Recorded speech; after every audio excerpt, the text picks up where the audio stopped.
A new way of life is being established in Israel. This is the society of the kibbutz, or collective settlement. The kibbutz is mainly agricultural, though some have introduced various industrial sidelines. In these settlements, all property and earnings are owned by members of the settlement, and work is organized collectively.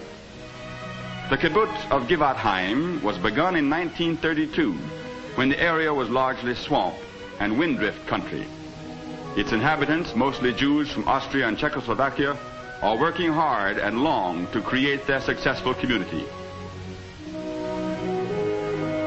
Poultry is one of the principal products of Givat Haim. Some 25,000 birds, hatched and raised on the spot, are important sources of income.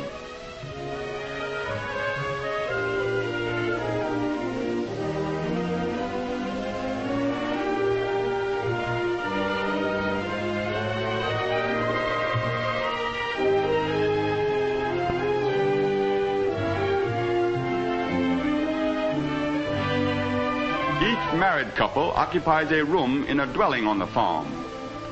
The children live separately, but visit their parents during leisure hours. The young generation is the true wealth of the new Israel.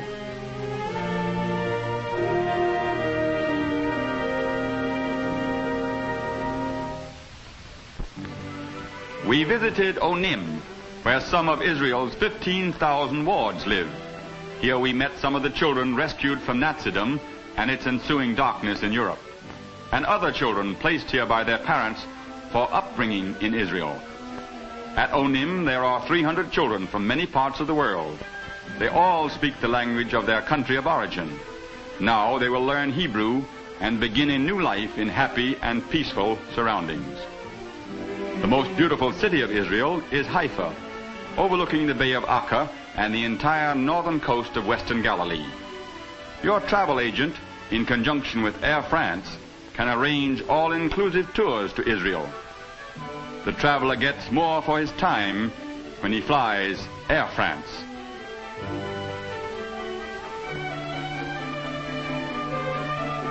Haifa, a city of nearly 150,000 people, is the major port of the country, and most of the nation's heavy industry is concentrated in the Haifa area. The city has been carefully planned. On its broad thoroughfares, traffic is no problem. Haifa Harbor, the only all-weather deep-water port in Israel, handles 70% of all her imports and exports.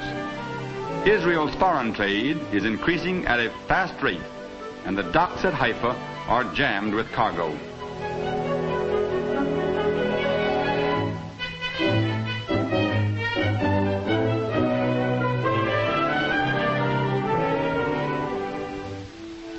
Haifa is the main port of entry for immigrants to Israel.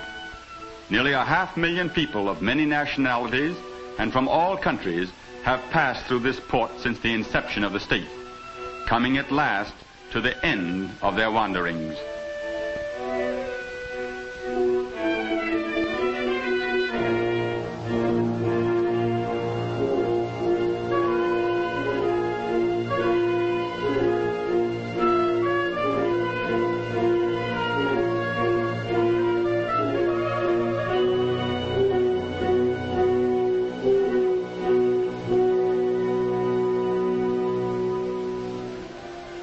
Haifa is laid out on the slopes of Mount Carmel. Many of the finest homes, apartments, and hotels are situated here on the top of the mountain.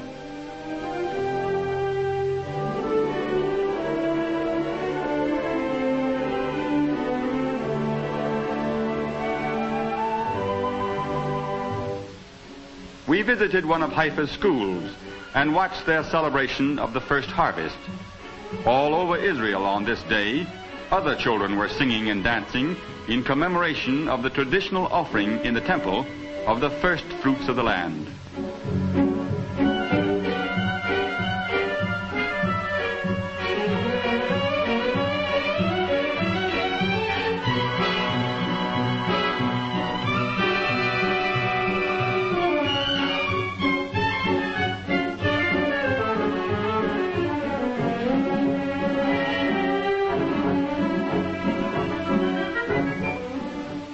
About 10 miles to the north of Haifa is Acca, for many centuries the gateway to Palestine.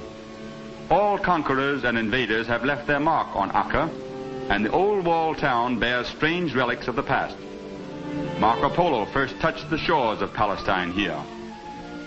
The Crusaders converted Acca into the headquarters of the Knights of St. John. Napoleon attacked, but was unable to conquer the town. Phoenicians, Romans, Turks have all had a hand in its destiny. Not all Israel citizens are Jews, for throughout the country there are communities of Muslims and Christians. No Jews lived in Acca previous to the Israel-Arab War, but today it has a mixed population. The great mosque is an important center of the Muslim religion in Israel.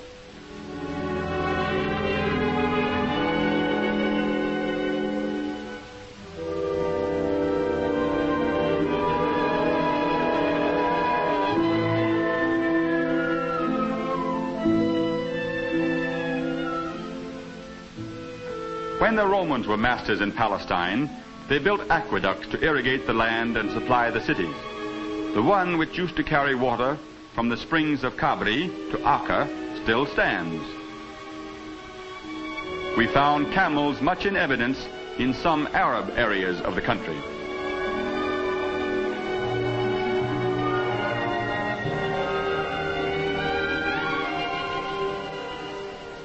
One of the most popular holiday resorts of Israel is Nahariya on the coast of western Galilee. It was founded in 1934 by middle-class immigrants from Germany, and today its beautiful beach is a favorite spot for vacationists.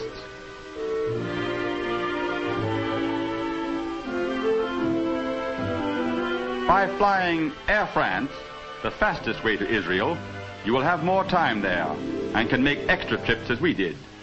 From Nahariya, we went through the hills of western Galilee, where new Jewish communities are bringing back into cultivation the area that was once the Garden of Israel. Today, it is only partly cultivated by Arab peasants who till the soil and harvest the crops in primitive ways. Donkeys are the principal domestic animals among the Arabs and the Druzes. Plodding around slowly in circles, dragging a board and driver, the patient donkeys are threshing grain in the most ancient manner. Wells supply the water in this area. For hundreds of years, men have sat at this wheel, raising buckets by foot power to fill the reservoirs of the village.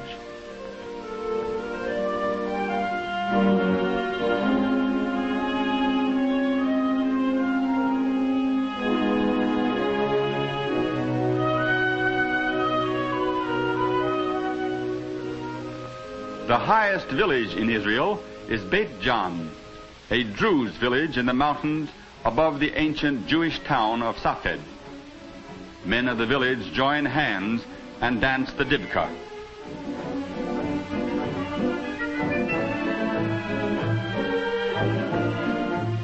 The Druzes are a people of Semitic origin, claiming relationship with the people of Israel through the Kenites, the tribe from which Moses chose his wife, Zipporah. Outwardly, they appear to have the customs and habits of the Arabs, but they are not Arabs. During the war, the Druzes of Israel sided with the people of Israel against the Arab legions and defended the land and their communities with great bravery.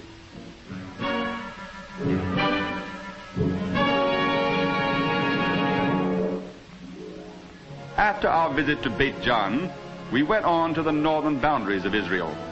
We passed through barren hills that will someday again be covered with forest. For reforestation is one of the primary goals of the government, and many of the new immigrants are engaged in this great project.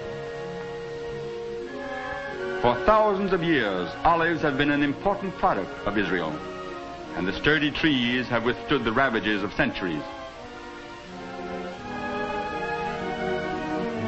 The noble olives of Safed were planted after the end of the revolt under the Romans.